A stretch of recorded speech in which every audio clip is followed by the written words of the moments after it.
when you analyze the making of a nation, it's making of an organization, making of a nation. One of the first few things we do is a SWOT analysis.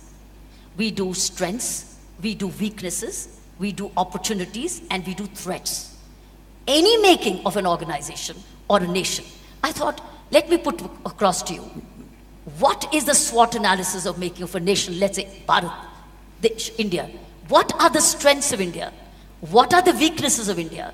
What are the opportunities we have? And what are the threats we need to? Let's first look at the strengths of India.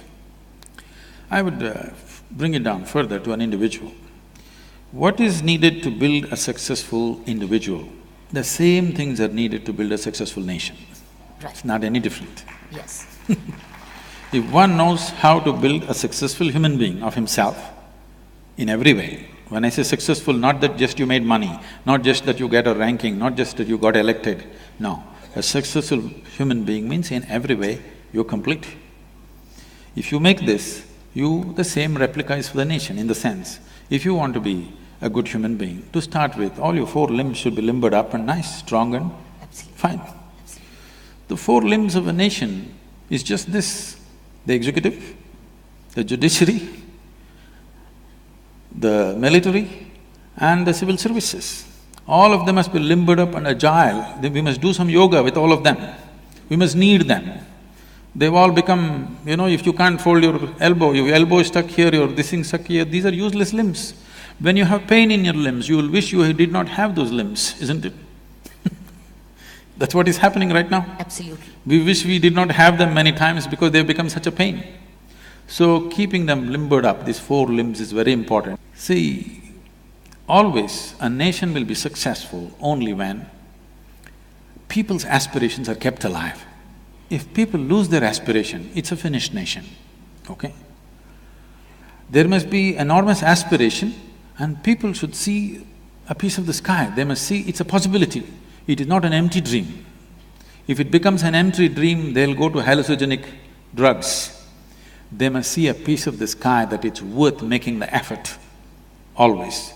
So to nurture an aspiration and to create the possibility that within your lifespan you can get there is very important. And also make people's aspiration into national aspiration and nation's aspiration into people's aspiration. And a strategic sense as to where we are, not living an utopian idea of well-being, which we have done unfortunately, having a strategic sense of where we are, what are the things to make a nation happen. For example, when we made the nation, this is not a commentary on some mistakes that people might have done, because in retrospect we can say many things. In those times, they did what I believe they did whatever they thought was best. For example, we have been trading with the rest of the world for over 10,000 years. If you go to Syria, in many parts of Arabia, particularly Syria, unfortunately, it's in such a mess. I wanted to do this Indian trading route, the Indian traders, how they travel, so I drove through Syrian desert by myself and we went. It was a fantastic thing, experience. Wherever you go, stories of Indian traders 8,000 years ago. The Aleppo city, which is completely in rubble right now, one of the most beautiful cities, was built only on the taxes that the Indian traders paid, okay? Everywhere in the Syrian schools, they're studying about how Indian traders and engineers and all kinds of people coming 8–10,000 years ago. Is there any such story in India? Do you know? No Indian child ever reads about it. Yes. You go to Lebanon, there's a place called Baalbek, which is a 4,300-year-old Phoenician temple. Every child in 5th, 6th standard in Lebanon, in school, they all study that Indian builders, Indian sculptors, Indian elephants, Indian labor and Indian yogis came and built this. A huge, massive temple. Each stone, some of the foundations were stones weighing 300 tons, they transported up the mountain and built this, Indian engineers of that time. You have lotus flowers hanging from the ceiling. Obviously, there are no lotuses in Lebanon. It was sculpted by the Indian sculptors. Every Lebanese child knows this. Does any Indian child, any of the Indians, have they heard about it? No. Over 1,000 years ago, Tamil kings went to Angkor Wat and Angkor Thom. Yes. If many of you might have seen this, You will feel proud of being human if you see the work that's been done. It's the largest religious building on the planet, Angkor Thom. Does any Tamil child in Tamil Nadu up to 12th standard read a line about it in his textbook? No. When you don't build pride, how do you build a nation?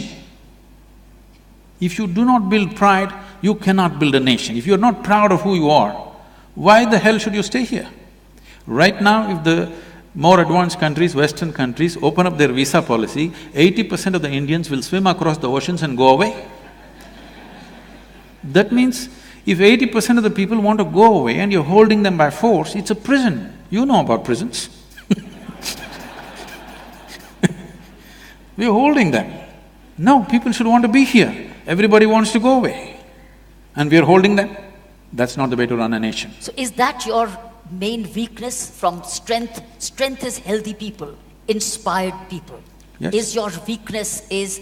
It is a serious weakness in the country. Rootless people. You're talking about people who have no roots. They don't understand their roots, they don't understand their history. They don't understand their culture. It is not that… No, they're not rootless people, they're root. They know their roots, but they're little ashamed of their roots, they're hiding their roots, and they're all wearing denim pants just to hide their roots. They don't know their roots. Sadhguru, that's a fact, they don't know their roots. They may not… No, in our schools which we run, many of the 9th standard, 10th standard coming from different kinds of schools, primarily government-funded schools. First thing which one of my teacher said, can you write on an essay on Mahatma Gandhi? Sadhguru, you'd be shocked to hear, I'm talking of only of Gandhiji. The essay said, and the question was, what's the name of the wife of Mahatma Gandhi? Do you know one of them wrote? Can you guess? I don't even want to mention the name. Don't tell me. So Sadhguru, you can go just now. What's wrong with her? So that's our weakness you're talking about. It's rootless. I would like to repeat this. We are not rootless, but people who occupied us for so long somehow managed to bring a certain sense of shame about our roots, which has to go. See, Mahatma Gandhi is a part of a movement which is not even history, which I would call it present, okay? It's just the back end of our present stage. He's not really history that way. He's still so close to us in time, I'm saying. Of course. All I'm saying is, this is picking up names, this, that is different, but everybody knows Mahatma Gandhi's face and everybody knows he was important for our nation, that much even a village child knows it, which is, I feel, all right. But I'm talking about a much deeper thing, that is, as a land, as a people, what are we good at? Have we been good at something? No. We've been only occupied for 1,000 years, we've been looted, we've been raped, we've been robbed. This is all we've done. We've done nothing that's worthwhile. That's not good. We have to educate our children to show that we have done tremendous things. Just 250 years ago, we were the largest economy. Whole of Europe was thirsting to come to India. And even, wherever they went, they called people Indians, whether they went to North America or wherever, because they were all aspiring to come to this place. Because it was the wealthiest nation, it was the most knowledgeable country, it was the best place to be. Everybody wanted to be here. Who teaches them? Who teaches these youngsters? These things have not been taught, because our history has been written by… Who's at fault? Because our books are written by the English, okay? The history is written like this to dominate you. No, but it's NCERT. It's no more English writers, it's Indian writers. You bring yoga in… But your brains are in Greenwich Mean Time. You ask anybody I see on the news channels, among the ministers, everybody talking, okay, I was in Cambridge in this year, where were you? I was in Oxford. Only now I'm seeing people who studied locally seem to be somewhere. You will see, this is the pride. Okay, I went to Cambridge, where did you go? Oh, I was in Oxford. Okay? Recently, I will tell you how it is. I was in Hyderabad, a journalist wants to interview me, and she's telling me a piece of information. It seems the Sheffield University in UK made a study on the vibrations of the sun, and they measured these vibrations. They're exactly the same vibrations which will happen when you utter the sound Am. He said, Sadhguru, you must say this. I said, I will not say this. I am not going to say this. I have been telling you for 30 years. Many yogis and mystics have been telling you for thousands of years, and it's not valuable. Sheffield University tells you it's valuable, I am not going to… I don't need authentication. It works for me. You just look at me, it's worked 100%, okay?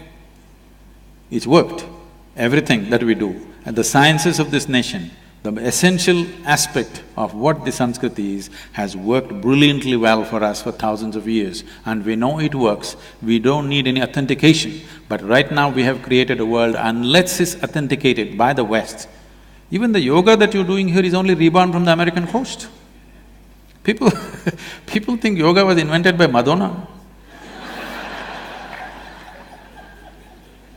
I recall in the prison assignment when I brought in yoga as a part of the day's regime. Many persons of certain communities or certain people didn't want to do it. They thought it is linked with a particular faith. Till their own teachers came and explained to them that this is for your larger good, it's mind, body, soul in harmony.